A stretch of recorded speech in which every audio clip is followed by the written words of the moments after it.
Just loving the girl. I'm CFL Jim. I'm loving the girl.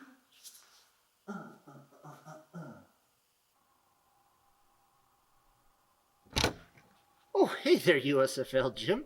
What can I do for you? Oh, hey there, CFL Jim. Yeah, it's a little chilly out here, and I got some breaking USFL news. I gotta kind of lay the low down. Okay, buddy. Come on in. Yeah, I got Investigator Jim with me too, so thanks, man. Oh boy, we got some USFL news. Larry Fedora's out. John DeFillippo is in. Let's just fucking figure this out, shall we? So the Breakers lose Larry Fedora. What does this mean? Does this mean that he wasn't cut out for the league? Does this mean that the league wasn't cut out for him? Maybe a little bit of A, a little bit of B. I don't know. It's to be seen. I think maybe Larry Fedora was just looking for an easy coasting job, and that's not what the USFL offered. This is not what we're about here in this league. If you're going to be coaching in it, you better be giving it your all, and I don't know if Larry Fedora was in it for the long haul. Now that brings us into John DeFillippo.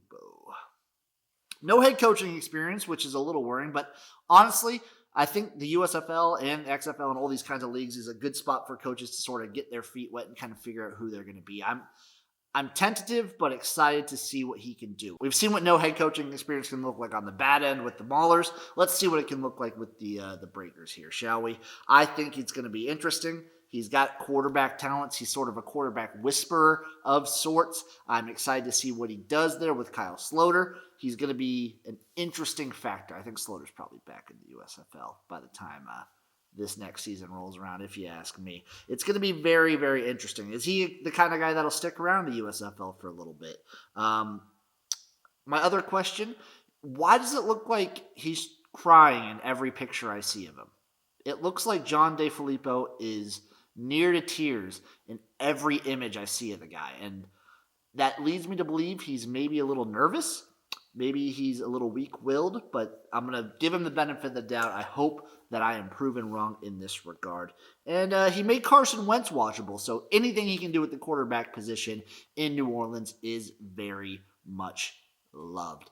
I brought Investigator Jim in here to kind of give us the lowdown on this DeFillippo guy, so let's get him in on it.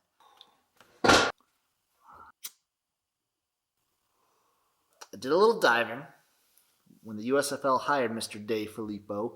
Did a little deep dive into some history, some chronology, some phrenology, some bibliology, and what I came up with. You're going to want to hear it. So, DeFillippo, translated into Jimlish, equals of the Philip. Is he the secret son of Prince Philip, long begotten heir to the throne of England? So if the airline eventually comes down, will he have to miss time from the USFL due to his connection with the throne of England? That's something to watch out for, folks. That's something to keep an eye on. Also, he's coached at 12 different places. The Knights of the Round Table was made in the 12th century. That's a 12th century fable, also connection to the England, so remember this. Does that give him a King Arthur connection, another connection with the throne of England? Does DeFillippo know where the location of the Holy Grail is? This is a question that needs to be asked. We need to get to the bottom of this. We need to find out. Does he know where the Holy Grail is? Does he know where the Sword and the Stone is? These are important questions that could determine whether the New Orleans Breakers actually have a shot at winning the USFL championship in 2023. These are big factors and something that I will be digging into personally, and that I want actual big J journalists, if that's what they're called, to actually ask Mr. Philip about. Also, Phillippo, fill in the police. Is this guy a narc? Are we worried that he's going to be narking to other teams, potentially to other leagues, about what's going on in New Orleans at the USFL? This is something that the USFL, I assume, dove into when they were hiring the guy, but they didn't contact me. And let me tell you right off the bat, that's usually a warning sign. So, USFL, DeFillippo, Investigator Jim's take, good, but I got my eye on you.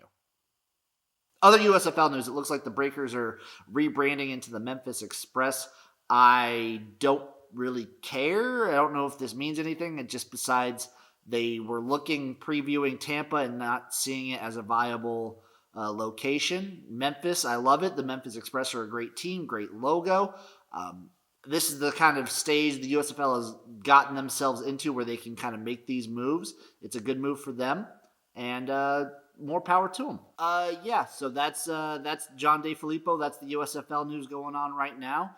I can't wait till we actually have a season preview coming up for you guys. USFL Jim, over and out. Boom.